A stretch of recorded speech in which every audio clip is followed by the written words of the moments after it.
अस्सलाम वालेकुम। आज का हमारा टॉपिक है कन्फेशन जो QSO 1984 में उसके रेलेवेंट आर्टिकल्स हैं वो 37 से 43 तक है। कन्फेशन बेसिकली एतराफ़ जुर्म को कहते हैं कि जब कोई शख्स अपना कुछ फैक्ट्स को एडमिट करता है और अपने गिल्ट की एडमिशन करता है, क्लियर और एक्सप्रेस करता है और जो चार्ज उसके ऊपर लगा होता है उसके मुतल्लिक करता है, वॉलंटरली करता है और मजिस्ट्रेट या ट्रायल कोर्ट उसको रिकॉर्ड करती है, तो ये प्रोसेस कन्फेशन कहलाता है। लेकिन अगर वो कन्फेशन आउटसाइड द कोर्ट करे तो वो एक्स्ट्रा जुडिशल कन्फेशन कहलाता है। मीनिंग देयर बाय कि कन्फेशन की दो टाइप्स हैं, काइंड्स हैं। आप उसे जुडिशल कन्फेशन अगर वो अदालत के सामने करे, एक्स्ट्रा जुडिशल कन्फेशन अगर वो आउटसाइड द कोर्ट करे। अब कन्फेशन जो है उसकी रिकॉर्डिंग के लिए 364 CRPC में एक प्रोसीजर अवेलेबल है जिसको आप फॉलो करते हैं।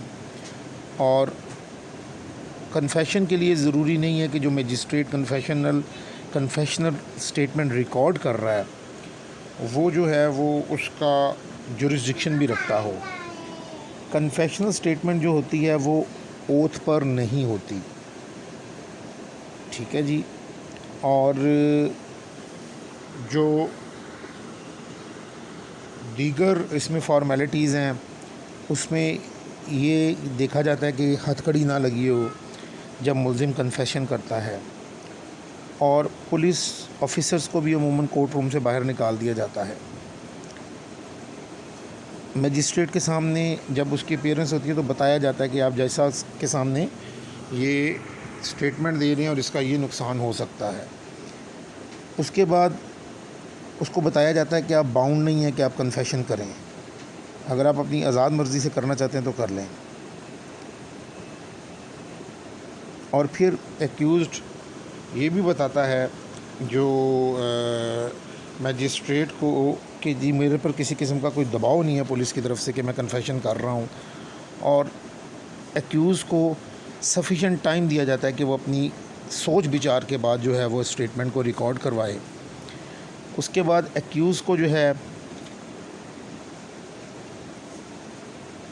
बाज़ औक़ात कन्फेशन के बाद पुलिस कस्टडी से जुडिशल कस्टडी में दे दिया जाता है। जहाँ तक बात है एविडेंशरी वैल्यू की कन्फेशन की, तो कन्फेशन की जो एविडेंशरी वैल्यू है तो उसमें 243 CRPC मजिस्ट्रेट को इख्तियार देती है कि वो उसको कन्विक्ट भी कर सकता है अगर जो चार्ज फ्रेम किया गया उसके मुताबिक उसकी कन्फेशनल स्टेटमेंट आ जाती है।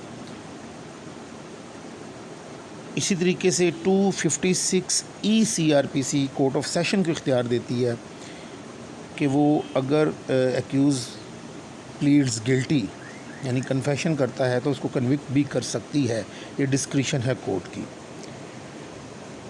उसके बाद आ गया जी कि जहाँ तक एक्स्ट्रा जुडिशल कन्फेशन का बात है ये भी एडमिसिबल है और इसकी वजह से भी सेंटेंस पास हो सकती है, ठीक है जी। और एक्स्ट्रा जुडिशल कन्फेशन जो है वो वॉलंटरली होना चाहिए, ट्रू होना चाहिए। जो वर्ड्स बोले गए हैं एक्यूज़ की तरफ से सेम रिप्रोड्यूस होने चाहिए। एक्स्ट्रा जुडिशल कन्फेशन जिसके सामने किया है वो बंदे डिपोज होंगे पर ये इम्पार्शियल होगा, और ट्रस्टवर्दी विटनेसेस अगर होंगे तो एक्स्ट्रा जुडिशल कन्फेशन को माना जाएगा। ये जहाँ तक इसकी एविडेंशरी वैल्यू का ताल्लुक है तो ये कोई इतनी स्ट्रॉन्ग टाइप ऑफ एविडेंस नहीं होती एक्स्ट्रा जुडिशल कन्फेशन, लेकिन अगर ये कोलैबोरेट कर जाए बाकी एविडेंस के साथ तो इसकी बेस पर फिर कन्विक्शन भी हो सकती है। आर्टिकल 38-39 डील करते हैं कि जो कन्फेशन जो है वो पुलिस के सामने किया जाता है उसकी कोई अहमियत नहीं है। आगे थैंक यू।